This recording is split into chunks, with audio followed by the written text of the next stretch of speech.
I would fuck Lucy endlessly, or rather, she would fuck me with a pole, a strap-on, a roll of paper towels, and anything else you can possibly think of. I'm not horny, I promise. I try to be your hero, but my heart is a problem. Maybe if I rip it out my chest, my dear, oh, I could take your problems away.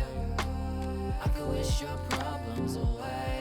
With that all being said, we're gonna go ahead and get into our first segment, which is the anime segment. So, there's 3 shows we are going to end up talking about today. The first of which is a Netflix original that just dropped September 13th. That is 2 days prior to when I'm recording this.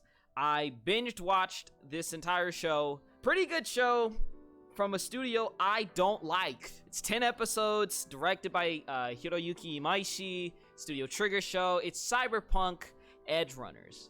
It's a 2022 adaptation of a spin-off, I believe. It's like a spin-off series to Cyberpunk. It's set in the Cyberpunk universe. If you don't know what Cyberpunk is, it's sci-fi cyberpunk, literally, video game that came out a couple of years ago, notoriously broken, reviewed really poorly, really cool setting, and it got an anime project licensed by, produced by CD Projekt Red, and now it's licensed by Netflix. Generally speaking, I thought that this thing was actually really good. I hate saying that, because I don't like triggers, alright? I am not one for the Imaishis of the world, alright? Like, I like me some fun. I just don't like it when that nigga does it. You know what I'm saying? Like, I'm a hater. I'ma just be real with you. I ain't fuck with Kill la Kill. I never watched Gurren Lagann. I know you niggas are not gonna like me for that. What else? I mean, he's also directed Promare. His directing is kind of obvious. It's really bombastic. It's really bold, flary, etc., etc. So, generally speaking, I thought the show was good. If I had to give it a rating, I probably would go about mid-7, maybe like a 7.5, maybe slightly lower.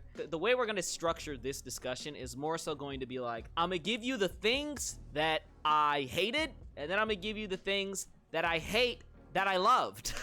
Okay? We're going to go on that. We're going to kind of like interweave them. Before we get to that, one of the discussions I want to just quickly tackle is there's been some discussion about the opening. I didn't know that this was this big of a deal to people. So if you're unaware, the opening for Cyberpunk Edgerunners is This Fire by, I think his name's like Fernando something. It is a song that I believe was actually on like the Burnout 3 soundtrack as well. Because if you go to the comments for that actual song, that's all that's fucking there. It's just Burnout Paradise and Burnout 3. I have no problem with the opening. I've heard that people have an issue with the edit itself, specifically the edit of the song, because it essentially cuts the entire chorus out of the open. Let me change that. It cuts the chorus off of its initial progression. So they cut the first chorus. There's like a bridge that basically is like a drum roll almost. And then it ends on a chorus, but it's not as grand of a chorus as is in the original song. At least not at the when it's supposed to pop in. Personally, I don't care. I think that edit of the song just feels like it feels more like a Western title sequence to me, like a opening credit sequence to me than it does an anime opening. I do think it's important to establish the difference, right? We are talking about a show that got licensed and binged and just dumped on you by Netflix, right? So I think the expectations were kind of set there when that was the opening title sequence, whatnot. I really wasn't all that surprised. Visually, I think it looks really nice. The complaint I've heard, though, is that it just feels empty, and I can understand that. I just personally don't. I can hear it. I can see it. It doesn't bother me. I get the complaint. I just don't care. Now that that's addressed, we can move on to the other stuff. So now we can start interweaving, all right? So the first thing that I fucking hated about Cyberpunk Edgerunners is Lucy is really fucking hot. Like, so what I was doing when I was watching Cyberpunk, I was taking notes basically up through episode 6 or episode 7. Whenever my laptop died, I stopped taking notes and I just watched it. A lot of these notes are very, very horny notes. We'll go down some of them so you can kind of understand why I'm frustrated that this character is hot, okay? This white-haired girl is bad as hell. I've only seen her body, and I know she can be my wife. I am not shallow at all. Oh my fucking god, no way, she's actually hot. This hentai is gonna be fucking insane. Lucy is her name. Yeah, this is getting really horny. I would fuck Lucy endlessly, or rather, she would fuck me with a pole, a strap-on, a roll of paper towels, and anything else you can possibly think of. I'm not horny, I promise. There's something about Lucy sliding her ass on my face. There's a lot of horny shit in here. All right, clearly you can see I'm sexually repressed and I'm a degenerate. And I'm tired of getting cucked. And if you've watched the show, you can understand why I feel like I would be cucked. I feel like she was supposed to be mine. Clearly she's not. Moving on. Thing that I liked, on the topic of designs, Yo Yoshinari is a fucking god at designing characters. The character designs in Cyberpunk are fucking nuts. I was genuinely fucking impressed. I think part of it definitely has to deal with the fact that we are dealing with a Cyberpunk aesthetic in a 2D environment as opposed to a 3D environment. I think these outfits and the fashion choices and things can definitely work in 3D, but they just look better with a trigger aesthetic, like an anime aesthetic. I think the use of color can be it can be a lot more vibrant, to be completely honest with you. It's just like, yeah, the color choices for characters, the clothing, the aesthetics, the jewelry, it's just fire. Obviously, the best design in the show is Lucy, right? Like, she's hot. You know, I thought you caught that when I couldn't stop gushing over her hornily. Second best design, I'd probably say, is the main character, and then there are just a lot of great designs all over the place. I just feel like it's really important to note because character designs don't necessarily get the recognition they should get. I feel like you could show me a silhouette of any of these characters, and I know what character this is, which is a good thing because I think that's when you start to border upon iconic, or not iconic. Let's say this. A series icon as opposed to, like, iconic, I guess. But a series icon as opposed to just some character. Next thing. I absolutely fucking hated, this is unironic, the Netflix subs for this show are dog ass. I don't know what happened.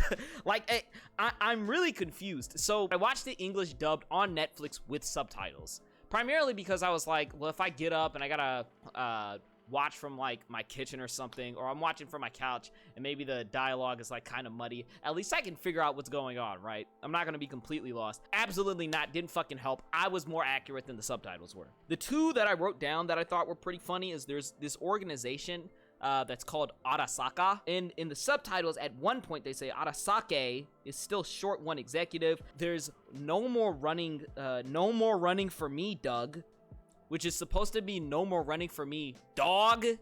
Like, hey nigga, no more running for me, dog. I'm laying it down here. But it's no more running for me, Doug. And I'm like looking around like, who the fuck is Doug, nigga? There's another one that I didn't write down that is one of the characters. I think it's like a brother and a sister or something. I think the sister is like, oh wow, you have fans. That's kind of wild. It's not even like a mistranslation. It's just an incorrect usage of the pronouns. The subtitles are written so that it makes it seem as if like the guy is acknowledging that he has his own fans, and it's weird because he's not the one speaking, it's the girl. So obviously she's talking about him, and real big subtitle disconnects. I don't understand how so many blunders happen. I pointed out 3. There are a ton more. Oh yeah, the most blaring one. How the fuck did I forget this one? So there's a point where somebody's referring to the main character as rookie, right? So they're like, it's something along the lines of like, you got a lot to learn, rookie. And the subtitles are like, you've got a lot to learn, Wookie.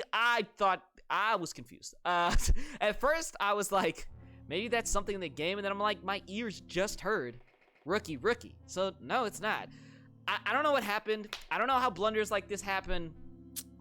But Netflix, fix your shit. You know, this was supposed to be like a joking, I hate this shit, but this is actually a fucking problem. This can't keep happening. Moving on. Something that I love that I hated. Night City is fucking amazing in 2D. In 2D. In 2D. I feel like I have to stress that. So, also, I feel like the gain on my mic might be a little loud. Let me slightly turn that down a bit. Okay. So, Night City, you know, in Cyberpunk the game, is a really cool environment. Like, I'm not gonna lie. Like, I look at footage, I'm like, yeah, this looks like a cool thing. But I think part of what kills it in the game's context is, I think a setting like Night City is too ambitious for games. It's a weird thing to say, right? But I think a setting that's that dense is, oddly enough, sort of...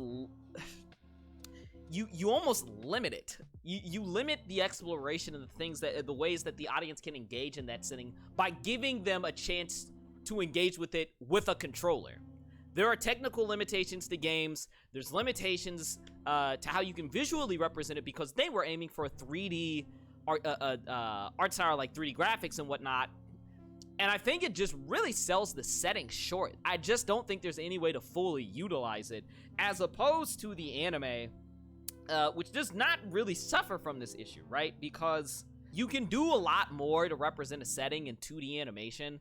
You can get away with a lot more like animation and faces and things of the sort that just aren't fucking realistic, but have way more character to them than something that is attempting to be like a photorealistic reimagination of a cyberpunk universe, if that makes sense. You can get away with a lot goofier character acting in 2D. You can just get away with a lot more than you can in 2D. I think the thing that definitely stands out the most is the color usage, though. Again, because you're dealing with 3D graphics and you're aiming for something that's photorealistic, a lot of those colors in the game are not going to pop, they're not going to pop as much as they do in 2D animation. Point being, use of color, the vibrance of the colors, I feel like comes out more in 2D. I think that also just has to deal with like how you're shading things. Personally, I think this city just adapts better as an anime. I really had any faith in the game. I was kind of hoping that it did well, but wasn't expecting. I was expecting to be fairly mediocre. I didn't expect it to be that bad though. And so I'm happy that the setting didn't go to waste because we have a really good anime for it now. Last thing that I absolutely fucking hate. There's a scene in episode 4. This is not a spoiler. Okay. There's a scene in episode 4. There's a gas station, there's prices, and there's a fucking gas price. That's unleaded $4.85. So there's two issues with this, right? One, nigga, it's like $20.77. The fuck are y'all still using gas for? Like, who is still going to have a gas car in 2077? How are they going to be popular enough for there to be legitimate gas stations selling different types of gas, right? California, I think, is trying to outlaw the selling of all gas-powered cars or non-electric powered cars by 2036. You're telling me in 31 years after that, we're still gonna have gas cars, right? That's bullshit. But the other thing is, I cannot believe these niggas are only paying $4.85 for fucking gas. Both because I'm paying more for gas right now, and because in regards to inflation, that just doesn't make any fucking sense. Like, if you're gonna be paying for gas, like, and they're gonna be taxed out the ass in 2077, I want those gas prices. I'm honestly just jealous because I'm tired of paying $5.50 a gallon for gas. I hate California. I don't know why I moved here. Last thing that I hate, that I love, that nigga Imaishi finally got me, nigga. I said this earlier. This is the first Trigger show that I have finished and given like an above average rating. I told y'all I dropped Kill la Kill. I dropped Inferno Cop. Inferno Cop's not even an Imaishi. I don't know. Imaishi killed this shit, bro. There are certain tricks I just didn't expect to see in something like this. One of my favorite ones. So there's like this scene in there's like this part in episode 6. It's kind of like a Aku no Hana-esque thing. Again, this is all spoiler free, so please don't fucking skip this, okay? There's a scene in episode 6. There's a character that's really scared, right? And there's like a zoom in on their eyes, like this really tense. They're like really tense. It's maybe something like this. and the camera just sits here on this person's face, side view, like a profile shot almost, for maybe like 15 seconds.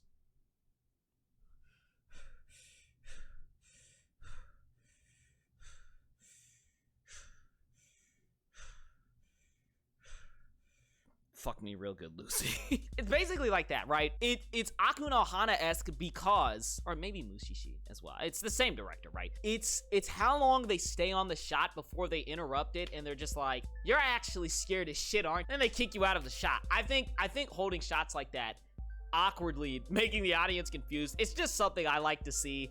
I wasn't that big of a fan of it until I watched World Trigger, which was doing it, I feel like on accident, because they just didn't have enough material to adapt during the first season at the time. And then something like Aku no Hana, which did it, but it was like a legitimate directing trick to build tension. One of my favorite ones, so these are my two favorite ones, I think.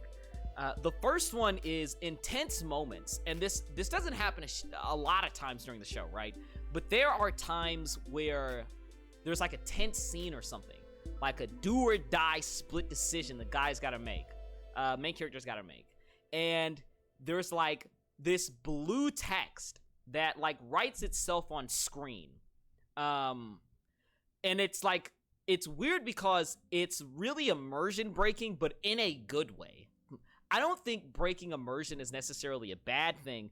I think in this case, breaking the immersion and having non-diegetic text, basically, right, that's popping up on the screen is a really good way to get across the fact that, like, oh shit, this moment's so serious that I have to explicitly let the audience know and, like, break them out of the fact that, like, you are actively engaged in this really tense moment. It's weird. Breaking the tension, or breaking the immersion, helps the tension. The other one is the repeating montage of location. So this is something you see more primarily in episode 1, where they are doing like establishing shots of the city, but it's more like the main character leaves his house, he's like walking out the city, he goes to a crosswalk, he's marching up a hill, he's marching through other parts of the city. And the thing I just like is when a show has a cool montage like that to establish the city, and then they keep using it. So like it becomes like a reusable set piece, and you start to grow an affinity for the city. There are shows where the setting is its own character. Durarara has this with Ikebukuro, but Cyberpunk definitely has this with Night City. And I think that's basically all the notes I had. Overall, it's a really good show. I expect there to be a lot of discussion probably around this. Or maybe not a lot of discussion. Maybe a lot of reactions. I wanted to personally give you this, both in like podcast format and this ain't gonna be a short like standalone video, but short video form. Short and big ass quotes.